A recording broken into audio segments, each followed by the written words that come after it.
Hi friends, please subscribe and like my channel.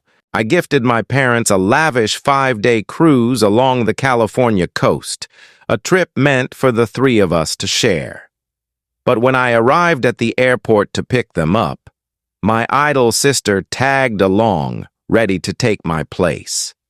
My father laughed lightly, saying, "We figured Jane could use a change of scenery. You're okay with that, right?" I forced a smile, masking the sting. They were in for a surprise when they returned. "We thought Jane needed a break," my dad said with that familiar offhand chuckle as my sister Jane wheeled her suitcase through the bustling San Francisco airport, having flown in from Denver. I stood there, my homemade welcome signs sagging in my grip. This extravagant cruise, which I'd spent months scrimping and planning for, was supposed to be my moment to connect with my parents. Instead, my jobless sister, who at 37 still lived in their basement engrossed in video games, had hijacked my spot without so much as a nod of gratitude. I'm Mark Allen Thompson, 35, and I've carved out a successful life in San Francisco, far from my family's constant letdowns. I'd saved for nearly a year to fund this cruise, taking on extra work and skipping my own getaways. The presidential suite, the gourmet dining package, the exclusive shore activities, I'd chosen every detail to make it unforgettable. Unforgettable for me, my mom, and my dad. Not for Jane, who coasts through life on my parents' dime. When I sent them the online forms for the trip I'd paid for, I never imagined they'd swap my name for hers. "Jane gets queasy in the back seat," my dad declared, guiding her to the front of my rental car. My mom lingered behind, avoiding my gaze, as she always did when they pulled these stunts. Jane flopped into what should have been my seat, instantly glued to her phone, scrolling through gaming alerts. The cruise documents in my bag felt like a weight, all those meticulously planned dinners and outings now meaningless. "The cruise line requires advance notice for passenger swaps," I said softly, knowing it was futile. My dad brushed it off with a wave. "Oh, we sorted that out weeks ago. We switched your spot to Jane's name. The company confirmed it yesterday." His casual tone, as if erasing me was no big deal, twisted my gut. I clenched my car keys, the metal digging into my skin, but I kept smiling. In that crowded airport, something inside me shifted. I knew this moment would redefine everything. The joyful families hurrying past, their excited vacation chatter, mocked what this trip was meant to be. As I loaded their bags into the trunk, I overheard my dad telling Jane about the spa day I'd reserved for what was supposed to be our father-son bonding time. The drive to the port was like reliving a loop of my life's disappointments. Each mile marker stirred memories of being sidelined for Jane. Growing up in Denver, our roles were set. Jane was the one who needed coddling, while I was expected to fend for myself. When I earned a full scholarship to a San Francisco college, my parents barely noticed, too busy comforting Jane over her latest job rejection. When I secured my first senior role, my dad only asked if I could send money for Jane's gaming gear. Every accomplishment, every milestone, was my attempt to earn their pride. My Pacific Heights apartment, bought through grueling 60-hour work weeks, sat empty most weekends as I flew to Denver for family dinners that always revolved around Jane's latest non-achievement. "Your sister's considering an online course," my dad would beam, while my recent promotion went ignored. My mom would offer fleeting, apologetic looks that never led to action. This cruise was supposed to change that. I'd spent months envisioning their awe at the luxury suite, their delight at the fine dining I'd reserved. I imagined my dad's reaction to the private balcony's jacuzzi, my mom's smile at the premium wine selection. For once, I thought they'd truly see me, recognize my hard-won success. Instead, Jane was whining about the car's AC while my dad cautioned me to drive gently because your sister gets motion sickness. My hands sweated on the steering wheel as I caught my dad in the rearview mirror, showing Jane photos of the suite I'd paid for. "Check out this infinity pool," he said eagerly. "It's just what you need to unwind, sweetheart." I gripped the wheel tighter, wondering if they'd noticed the tears I was holding back. The worst part wasn't losing the cruise. It was realizing they'd likely planned this swap weeks ago without a thought for my feelings. The cruise terminal gleamed ahead, its towering white structure shining in the California sun. My dad was practically giddy as I unloaded their bags, while Jane didn't lift a finger, too busy texting her gaming buddies about her vacation. I watched a porter cart away their luggage, my own packed bag sitting untouched in the trunk. New swimwear, sandals, all for dinners and memories I'd never have.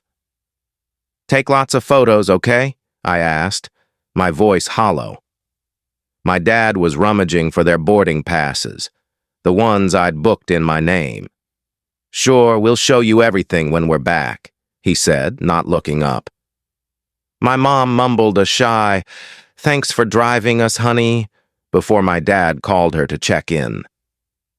I stood frozen, watching them pass through security. Jane glanced back once, not to thank me, but to ask if I'd packed her motion sickness pills, the ones I'd bought for myself, now in her bag without my knowledge. Through the terminal's glass, I saw the massive cruise ship, its gleaming hull stretching upward. I'd spent months researching it, poring over reviews and deck plans to pick the perfect suite. As they vanished into the crowd, something in me hardened. Years of suppressed pain, buried frustration, and playing the dutiful son who never complained coalesced into one clear realization. I was done. Done chasing approval from people who didn't value it. Done vying with a sister who never had to try. Done being an afterthought. As I got back in the car, I made a choice that would change everything. If my family wanted to pretend I didn't matter, I'd give them what they wanted. Total silence. No calls, no texts, no emails. Let them enjoy their cruise. It'd be the last thing they'd get from me. As I drove away, I saw them in the rearview mirror, laughing as they headed for their vacation. My vacation. But for the first time, their joy didn't diminish me. It empowered me, because I knew something they didn't. This was the last time they'd overlook me. Hours after they sailed, my dad's first voicemail came. "The suite's incredible, Mark. Jane's loving the balcony. She's so relaxed already."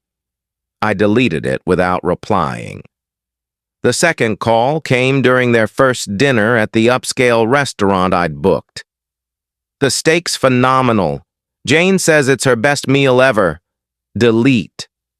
By day 3, my dad's tone grew puzzled. "Mark Allen, why aren't you picking up? We sent spa day photos. Jane's back pain from gaming is so much better." My mom left a stilted voicemail, mostly pauses with a weak, "Hope you're okay." Jane, unsurprisingly, didn't bother calling. I pictured her lounging on the balcony I'd chosen, probably griping about the ocean's noise while gaming. I buried myself in work that week, taking on extra tasks, staying late, anything to avoid thinking about the ship. But each voicemail, each notification reignited my anger. The photos were the worst. Jane posing by the infinity pool I'd dreamed of, my parents glowing at the candlelit dinner I'd planned. Each image cut deep, but it fueled my resolve. "Sweetie, we're home," my dad's latest voicemail chirped. "Jane had an amazing time. It was just what she needed. Call us with stories to share." I stared at my phone, recalling how I'd always rushed to respond, craving their approval. Not this time. I blocked their numbers, feeling both grief and freedom. The son they'd taken for granted, the one who always answered, always showed up, was gone. In his place was someone who knew his value. 2 weeks after their return, their attempts to reach me grew frantic. They called my office, but my assistant politely deflected, saying I was unavailable. They tried emails, new numbers, even my cousins on social media. Each effort met my silence. My dad's messages turned desperate. "Mark Allen, this isn't you. We're worried. What's going on?" I focused on rebuilding my life. No more Denver flights, no more calls about Jane's gaming feats, no more forcing smiles at dinners where I was invisible. I redecorated my apartment, swapping family photos for art I loved. I joined a hiking club, took cooking classes, and filled my weekends with joy. "Your sister's upset," my dad's latest email read. "She says you're selfish, ruining our family vacation." I laughed bitterly in my empty kitchen. They'd stolen my trip, replaced me without a thought, and I was selfish? That email cemented everything. Classic them, casting Jane as the victim, me as the villain for standing up for myself. My mom tried a softer tactic, leaving a voicemail that half acknowledged the issue. "Honey, if this is about the cruise, maybe we could have done things differently." Too late. I blocked her new number, feeling a pang but pushing through. Each unanswered call, each deleted message, reclaimed a piece of me I'd surrendered long ago. 3 months into my silence, my dad's composure broke. His voicemail was raw, no excuses for Jane. "Mark Allen," his voice cracked. "I get it now. The cruise, we took it from you. You worked so hard for us, and we didn't consider how it had hurt. We leaned on you because you were the strong one, thinking you didn't need us like Jane did. We were wrong." My mom's message followed, heavy with regret. "Sweet Pea, I've been weak. I watched your dad and sister overshadow you, and I never spoke up. You deserved better."